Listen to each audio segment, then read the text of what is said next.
어느 순간부터 우리가 우리 가운데 참 많이 쓰이는 단어가 있습니다. 바로 인싸라는 말인데요. 혹시 우리 여기 계신 성도님들은 이 단어를 알고 계신가요? 네. 인싸라는 말은 뭐 한 공동체나 그룹이 있을 때 핵심되는 멤버, 인싸라는 뜻을 요즘 많이 젊은이들이 많이 쓰는 단어입니다. 그 반대는 아싸, 네, 아싸라는 단어이지요. 최근 마케팅 업계에서 이 인싸템이라는 단어를 붙이면 그 상품이 불티나게 팔리고 여론이 그 사이에 만들어지면 그 상품이 인기가 있어진다라는 마케팅 기법도 소개되고 있다고 합니다. 그런데 이러한 인싸를 만들어내는 또한 되고 싶은 인간의 뿌리 깊은 욕망 안에는 나는 남들과는 좀 달라, 다른 사람들보다 난 좀 앞서가라는 전제하에 나만 높아지고 주위 사람들을 모두 아싸로 만들어 버립니다. 그렇기에 어쩌면 우리는 교회 안에서도 직장에서도 아싸가 되지 않기 위해 발버둥 치고 있을지도 모릅니다. 우리에게도 그리고 저에게도 어딜 가든지 인싸가 되어 나의 능력을 과시하고 높아지려는 근원적 욕망이 존재합니다. 끊임없이 나 자신을 다른 사람과 차별화하여 높아지려는 인간의 이기적 본성이 담겨 있죠.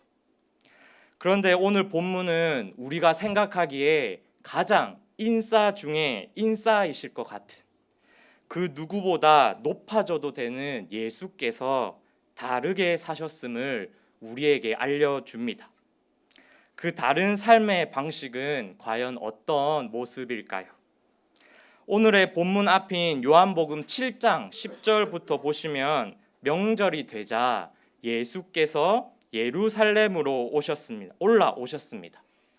그런데 눈앞에 펼쳐진 상황은 우리들의 눈으로 볼 때엔 참으로 암담했습니다.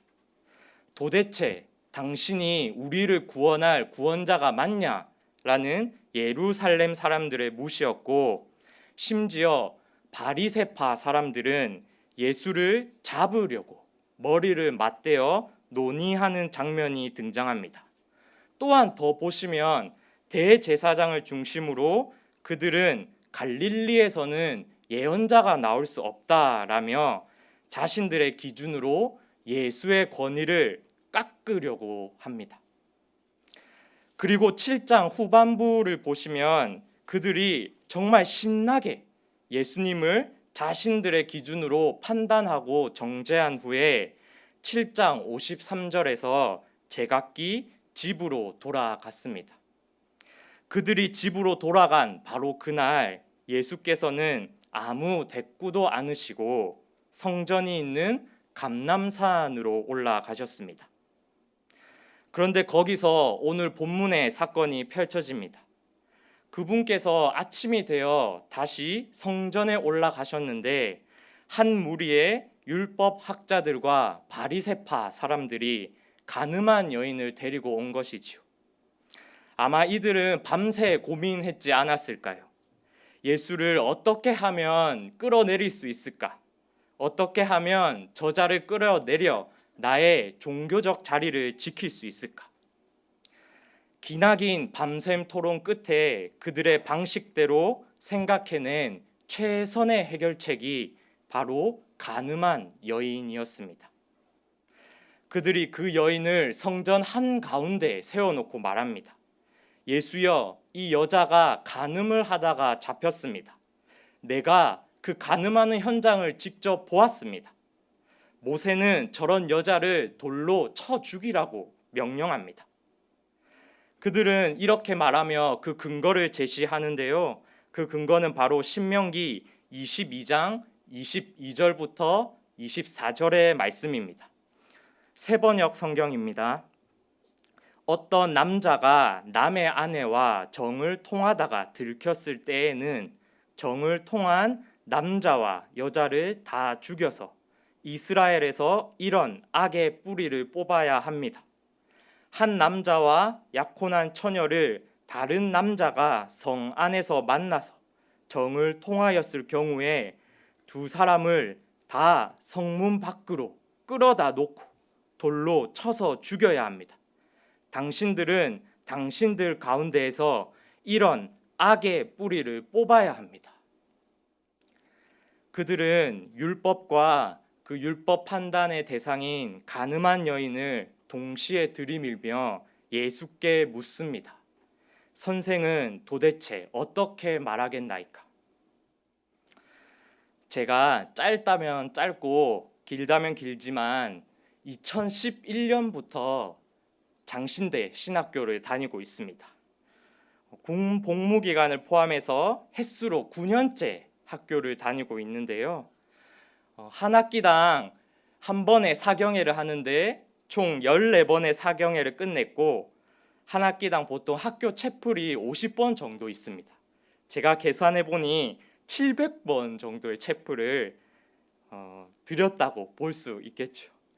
그리고 신대원 2학년 1학기까지 기숙사 생활을 했으니 새벽 기도를 화요일부터 금요일까지 나가야 했습니다. 그럼 수업은 어떨까요? 나름 수업을 열심히 듣는다고 제가 계산을 해보니까 학부 신대원을 포함해서 280학점 정도의 수업을 들었더라고요. 그런데 만약 저에게 누군가가 오늘의 본문 상황에서 뭐라고 하시겠습니까? 당신에게 이 답은 무엇입니까? 라는 질문을 던진다면 그렇게 수많은 예배와 수업들, 하나님을 알고 하나님을 만난다는 그 예배와 수업들을 들었음에도 불구하고 저는 쉽사리 이 문제에 대해 대답할 수 있을까요? 아니, 이 문제에 대해 명쾌하게 대답할 수 있는 사람이 과연 우리 가운데 얼마나 될까요? 그런데 선생님은 뭐라고 하시겠습니까? 라는 그들의 질문에 예수께서는 아무 대답을 하지 않으시더니 갑자기 몸을 굽히셨습니다. 그리고 땅에 무엇인가를 쓰기 시작하셨습니다. 얼마나 시간이 지났을까요? 질문을 던졌던 이들은 빨리 대답을 내놓으라고, 이 문제에 대해 얼른 대답을 내놔야 한다고, 얼른 모세의 율법대로 당신이 하나님이라고 그렇게 이야기하니 율법에 나와 있는 대로 저 여자는 악의 뿌리니 돌로 쳐 죽이자라고 이야기해 보라고 대답을 재촉합니다. 그러자 그분께서는 낮추셨던 몸을 일으키시더니 말씀하십니다. 너희 가운데 죄 없는 자가 먼저 이 여자에게 돌을 던져라. 예수님의 이 말씀은 율법 학자들과 바리새인들을 향한 말씀 이전에 예수님의 판단을 기다리고 있던 여인에게 하는 말씀이었습니다. 내 삶은 회복될 수 없을 거야. 주변 사람들에게도 심지어 하나님이라고 불리는 저 예수마저 내 삶을 악의 뿌리라고 이야기하겠지 라며 생각하고 있던 여인에게 예수께서는 마치 여인이여, 그 누가 뭐라 해도 내가 너를 잘 안다. 너가 그렇게 할 수밖에 없었던 그 상황들을 안다. 너의 고통을 안다. 라며 그녀의 떨리는 손길에 반응하셨고 흘리는 눈물에 주목하셨고 찢어지는 마음에 경청하신 것이죠. 그런데 또 다시 예수께서 몸을 굽히십니다. 왜 그분은 몸을 굽혀 낮아지시는 행동을 계속하셨을까요? 학부 수업 시간 때 교수님께서 이런 이야기를 해주셨습니다. 한 부서의 전도사에게 예배 전 아이들의 표정이 아니라 머리수가 보이는 순간 그는 사역자가 아니라 관리자가 된다. 그러니 아이들이 예배실을 들어오는 즉시 눈을 맞추고 표정을 살피며 아이들의 눈높이에 맞게 무릎을 꿇고 인사하자. 그런데 사역을 한 해 두 해 하며 그 말씀을 지키기가 얼마나 어려운지요. 하지만 예수께서는 다시 한번 몸을 굽히셨습니다. 땅에 무슨 말을 쓰셨는지는 모르지만 존재의 자존감이 가장 낮아져 있는 여인에게 직접 자신의 낮추심을 보여주셨습니다. 여기 있는 수많은 사람들 중에 여자여, 내가 가장 낮은 것이 아니라 나 예수, 내가 바로 가장 낮다. 거기에 있던 많은 사람들이 떠났습니다. 그 현장에는 예수와 가늠한 여인만 남았습니다. 여자는 서 있는 채로, 예수는 몸을 굽혀 한없이 낮아 있는 자세로. 예수님께서는 이 땅에 오신 그 즉시부터 십자가에서도 끊임없이 스스로 몸을 굽히셨습니다. 그분은 짐승 우리에 둘러싸여 짐승의 밥그릇으로 쓰이는 구유에 태어나셨고, 오늘의 본문처럼 공생의 기간 내내 유대 종교 지도자들에게 순환당하셨습니다. 자신의 가장 사랑하는 제자들, 친족, 고향마저 그를 버렸고, 심지어는 십자가 위에서 하나님마저 그를 버리신 듯 보였습니다. 한 존재가 받을 수 있는 가장 극심한 낮아짐을 예수님께서 겪으셨던 것이죠. 그런데 예수께서 사람들이 다 물러가자 이제 자신의 몸을 일으키십니다. 그리고 여인과 눈을 마주치십니다. 여자여, 사람들이 어디 있느냐? 너의 존재를 밟고 오르려던 그 사람들이 도대체 어디 있느냐? 그러시고는 마지막으로 여인에게 말씀하십니다. 이제 너를 정죄하지 않는다. 다시 가서 죄를 짓지 마라. 그분은 높아지려는 인간의 본성이 아닌 낮아지심으로 다른 삶의 방식을 보여주셨습니다. 사도 바울은 빌립보서 2장 5절부터 8절에서 이렇게 고백합니다. 너희 안에 이 마음을 품으라.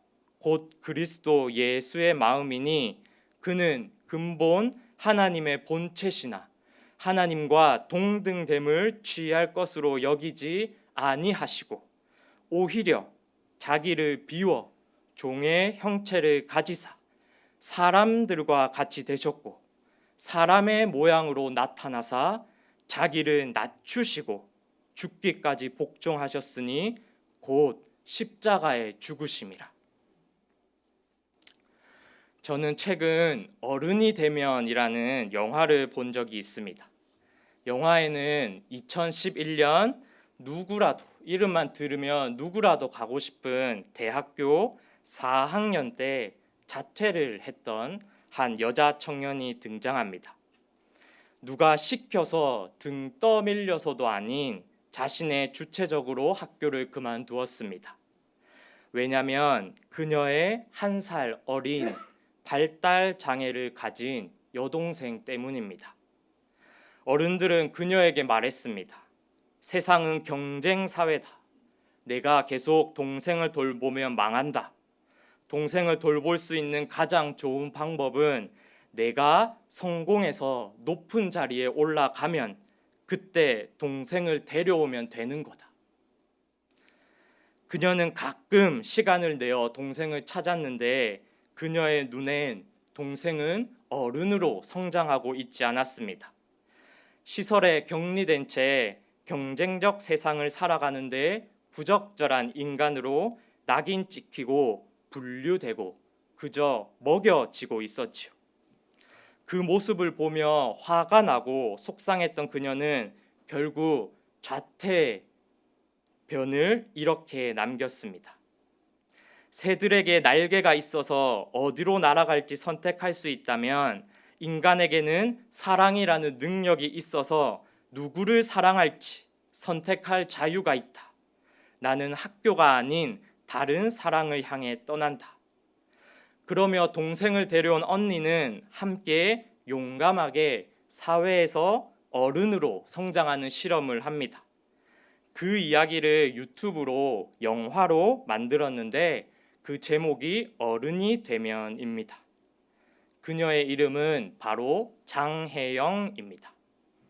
이 시간 제가 준비한 짧은 그녀에 관한 영상을 보고 오도록 하겠습니다.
약하다는 것은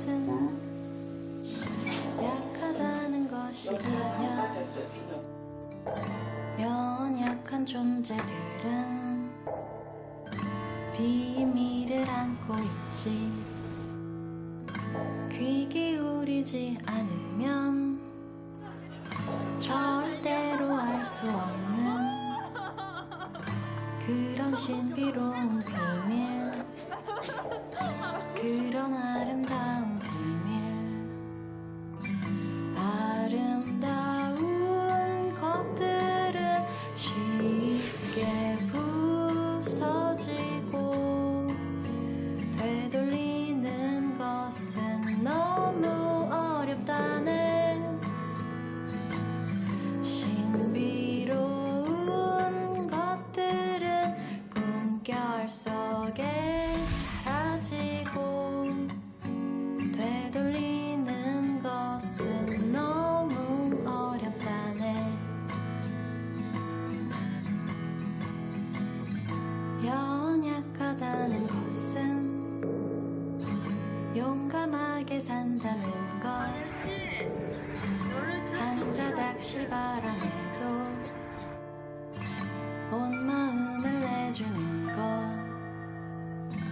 연약하다는 것은 외로움을 안다는 것. 모두가 함께일 때도 애써 혼자가 되는 것. 설명하려 할수록 외톨이가 되네.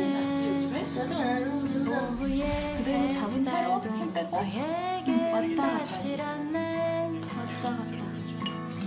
하지만 그 모든 몸짓이 이 세상 모든 것들을 살며시 감싸네.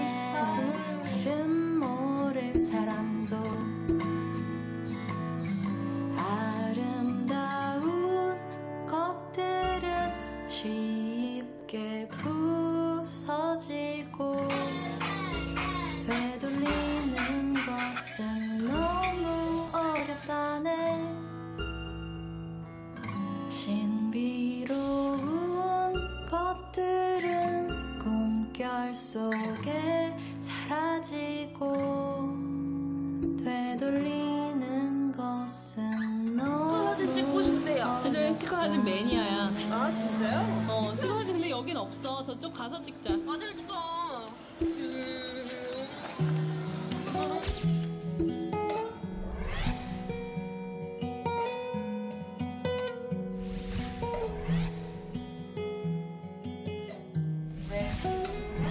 그때 때문에 못 찍었잖아. 울었잖아.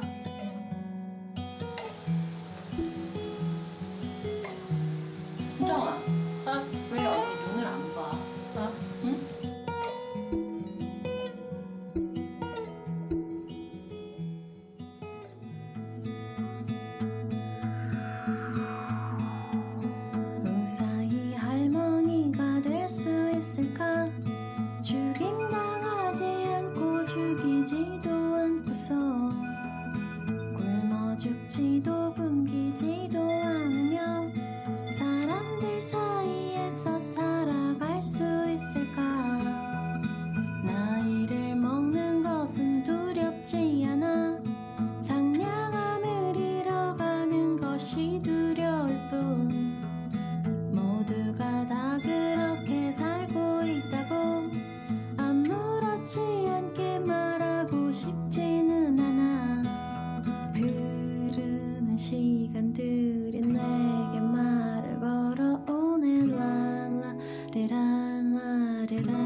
강남대학교 기독교학과 백소영 교수님은 그녀들이 만든 무사히 할머니가 될 수 있을까라는 노래를 듣고 이렇게 말했습니다.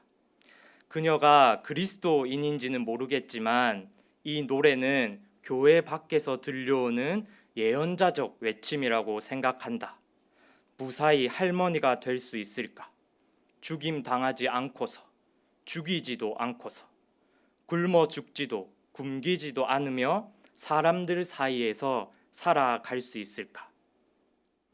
이 세상은 그 수단과 방법을 가리지 않고 한도 끝도 없이 높아짐을 우리에게 요구합니다.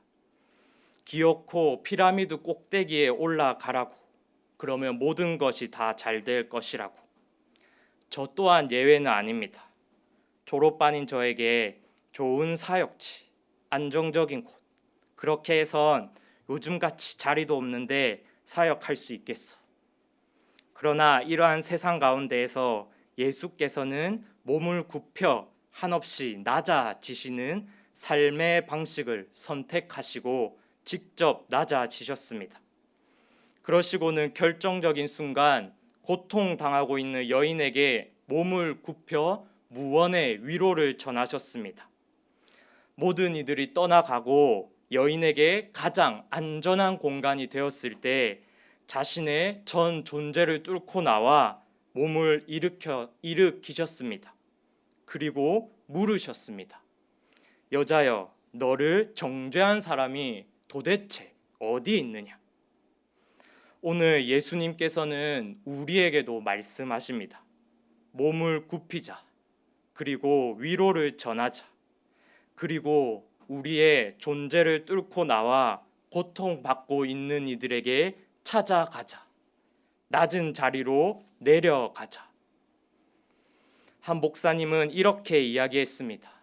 죄는 모든 사이사이의 관계를 멀어지게 한다면 사랑은 모든 사이사이, 하나님과 우리 인간 사이, 인간과 인간 사이, 인간과 피조물 사이, 나와 내 안에 있는 또 다른 나를 묶어주고 결합시켜주고 이어주는 것이다.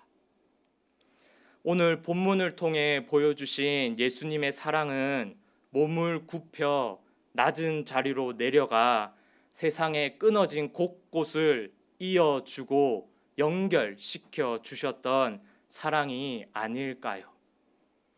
이 시간 함께 기도하길 원합니다.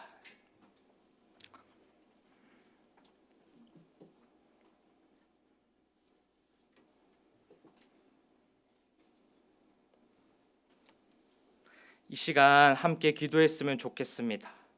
하나님, 우리는 세상의 방식대로 이 세상은 우리에게 자꾸만 높아질 것을 요구합니다. 하나님, 그렇지만 예수님께서 낮아지셨던 것처럼 우리도 낮아지는 삶을 살게 하여 주시옵소서. 이 시간 함께 기도하도록 하겠습니다. 기도하겠습니다. 하나님, 감사합니다. 이 세상은 저 세상은 우리에게 자꾸만 높아질 것을 요구합니다. 그러나 하나님, 예수님께서는 이 땅에 오셨을 때부터, 이 땅에 오시고, 이 땅에 오신 그 자체가 낮아지심을 우리에게 말씀하셨습니다. 하나님, 우리 교회 공동체가 더 낮은 자리로 내려가는 귀한 공동체가 되게 하여 주시옵소서. 어찌 하나님 앞에서 우리가 나의 높음을 드러낼 수 있겠습니까? 우리가 낮아지는 귀한 우리 공동체가 되게 하여 주시옵소서. 예수님께서 몸을 굽히셨던 것처럼 우리도 몸을 굽히는 우리 모든 성도님들과 제가 될 수 있도록 도와주시고 함께하여 주시옵소서.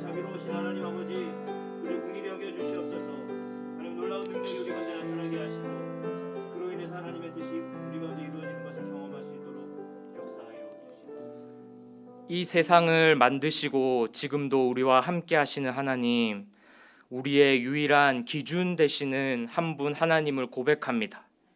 하나님, 우리가 어찌 하나님 앞에서 판단하고 정죄하며 나를 남보다 낫다고 내가 더 잘났다고 고백할 수 있겠습니까? 신이신 예수님께서 이 땅 가운데 오시고 몸을 굽히셨던 것처럼 우리도 그분을 닮아 이 세상 곳곳 아파하는 사람들, 아파하는 교회, 아파하는 자연, 아파하는 장소에 찾아가 함께 위로의 마음을 전하게 하여 주시옵소서. 예수님의 이름으로 기도합니다.